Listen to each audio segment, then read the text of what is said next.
So like some people have had some coffee already. I'm still waiting on my third cup to fully wake up. Glad that you're here. About 500 miles north of us, near the San Francisco Bay, sits a man named Curtis Roberts. I doubt that Curtis has ever read a word of Luther or visited the Castle Church in Wittenberg. He doesn't know anything about Here We Still Stand, and it's likely that 1517 is just as insignificant a date to him as 1603 or 1825. He's not in a beautiful oceanside hotel with soft beds and good coffee. Curtis is in a group that far outnumbers those of us who are gathered here because he is one of 4,000 inmates at San Quentin State Prison. Yet it is for Curtis that we are here. He was raised in a dysfunctional home full of violence and sexual abuse. One time he tried to reconnect with his estranged father, but his father said that he'd found a new family and had no use for Curtis. And his efforts to reconnect with his mother were equally abysmal. So Curtis took to the streets, and the streets took to Curtis. And he found there what countless others find there, gods that go by the name of heroin and cocaine and meth, who promise much and deliver nothing but a baptism of regret in the dry fonts of dark alleys. These gods don't come free, so Curtis paid his tithes through petty theft.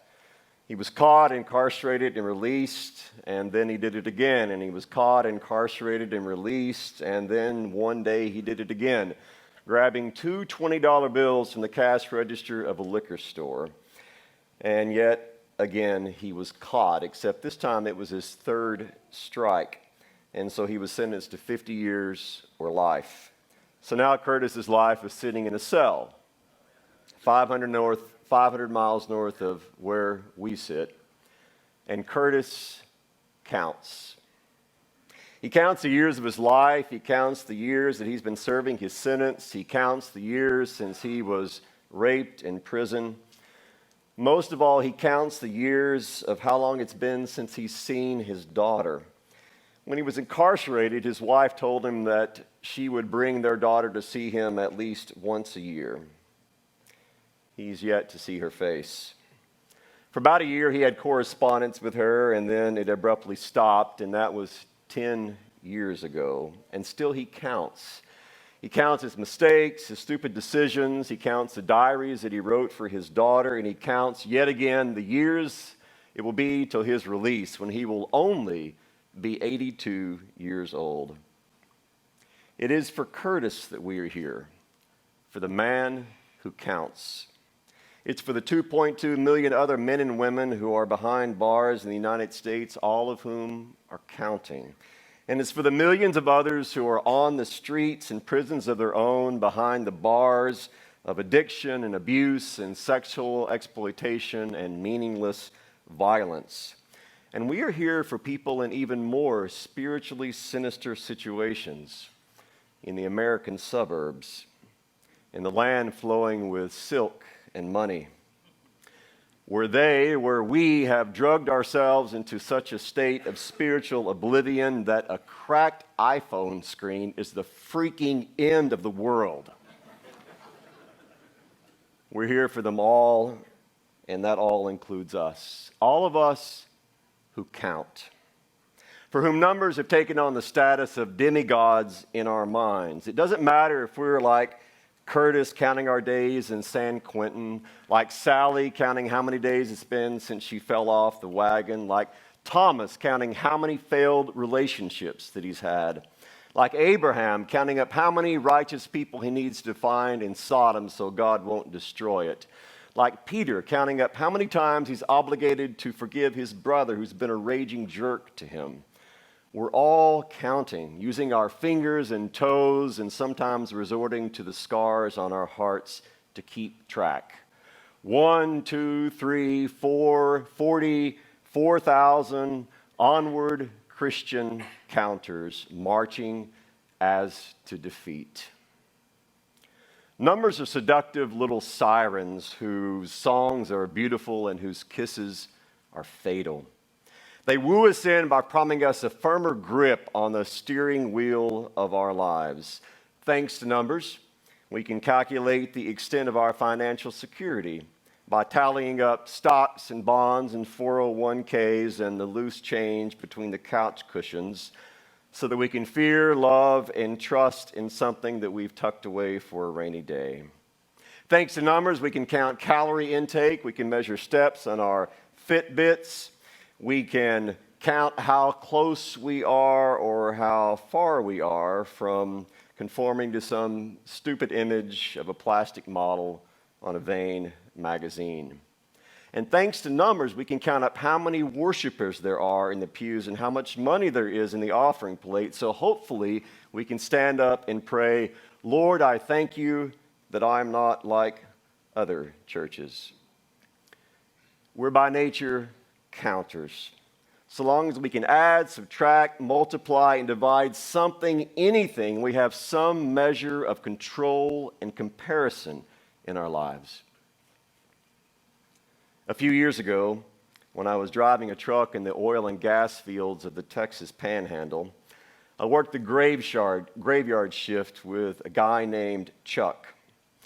We'd haul in a load of wastewater from a gas well and back our tankers up to a deep pit, hook up the hoses, and let the water begin to drain into the pit. And then we'd step a few steps away into a ramshackle old building that smelled like the accumulation of 20 years of cigarette smoke and thousands of cups of bad, half-burned coffee. We'd grab a chair, sit back, and count the minutes. Chuck happened to be going through a really nasty divorce at the time. And since he had a captive audience of us, we were in the middle of nowhere, in the middle of night with nowhere to go, Chuck would let loose with numbers.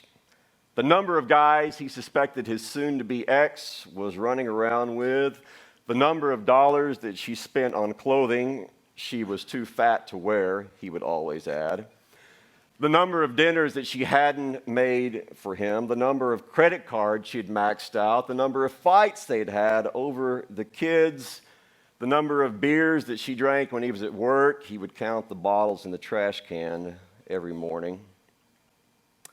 Chuck was a man of numbers, a counting, tallying up kind of guy. As we sat there in that stinky old ramshackle building, the night black around us, smoke clouding the air, and Chuck adding up all the ways that his wife had failed him, I can still remember thinking, if it weren't for these numbers, Chuck, you'd have nothing to live for. I realized that about Chuck because I heard in his outpouring of words my own silent outpouring of anger and self-pity and bitterness that resulted from a string of stupid, selfish decisions that sent me from the head of a seminary classroom to a job in the oil field. If Chuck could count, well, then so could I. And so could you, right? Let me count up my mistakes. Let me count up how many knives are sticking out of my back. Let me count up how many prayers that God hasn't answered. Let me count up how many friends I have more than him or her. Let me count up how many pills I take to keep this smile on my face. Let me count up something, anything, so that I can use that number to locate where I stand in relation to others and where I stand in relation to God. Yet here we still stand on the 500th anniversary of the Reformation to remember the gift of not counting. We're actually not here to celebrate 500. We're here to celebrate 0. We're here to gather around the God of subtraction, the God who turns his pencil over and uses the eraser on our lives. Because God can't work with something, anything. God has to work with nothing, with ex nihilo, with 0, because anything more than that is just too much. So he erases us down. He puts crosses on our backs and scars on our hearts and wounds all over our egos in order to shrink us down more and more, less and less, taking us closer and closer to that big, fat, holy zero, to nothing, until all the numbers are gone, until we've run out of numbers to add up how far we may have fallen short of the glory of God, but at least we haven't fallen as far as that guy. Until we run out of numbers to measure how much higher or how much lower we are on the scale of holiness than others, until we can't find a single number to add up how good we are or how bad we are, how stupid we are or how smart we are, how many times we've got drunk or how many times we've stayed sober, until all our numbers have been ground into powder at the foot of one cross, so that all we have left is zero, until all we are is nothing. And in that numberless state, in the holy zero, God dives in to do his work. He does what he's been doing not only for the last 500 years, but since the dawn of time. He creates out of nothing a world from zilch, a promised baby from the womb of a 90-year-old, a rescuer from the pits of an Egyptian dungeon, a redeemer from the deserts of Sinai, a word made flesh from the womb of a young virgin. Not only something from nothing, but everything from nothing. God only knows how to work with zero, but when he works, all the numbers in the world can't add up to how astonishing it is. For all the Curtises of the world who sit in their own San Quentins, for all the Chucks of the world who count up how many ways their life has gone wrong, for all the Peters who keep track of how many times they've forgiven their brother, for all of us for whom numbers are an almighty crumbling fortress, God shows us a better way. Death to numbers by death in his Son. Death to ecclesiastical pissing contest over who can out-orthodox everyone else. Death through ourselves and life in the one who ever since the cross can't seem to add up our transgressions, since Jesus subtracted them all away. Let me close by telling you a story about a boy who loved numbers. This boy counted everything. Socks in his drawers, peas on his plate, cars on the highway. He loved numbers. He loved to count. One day he asked his father, "Daddy, can God count?" The father said, "Yes, son, God can count." The son asked, "What does he count?" The father replied, "He counts the hairs on our heads." "Every hair?" the son asked. "Yes, every hair," the father answered. The son asked, "What else does God count?" The father said, "Well, when we get sad or hurt and we cry, God counts our tears." "Every tear?" the son asked. "Yes, every tear," the father answered. The son thought a minute. Then he asked, "Is there anything God doesn't count?"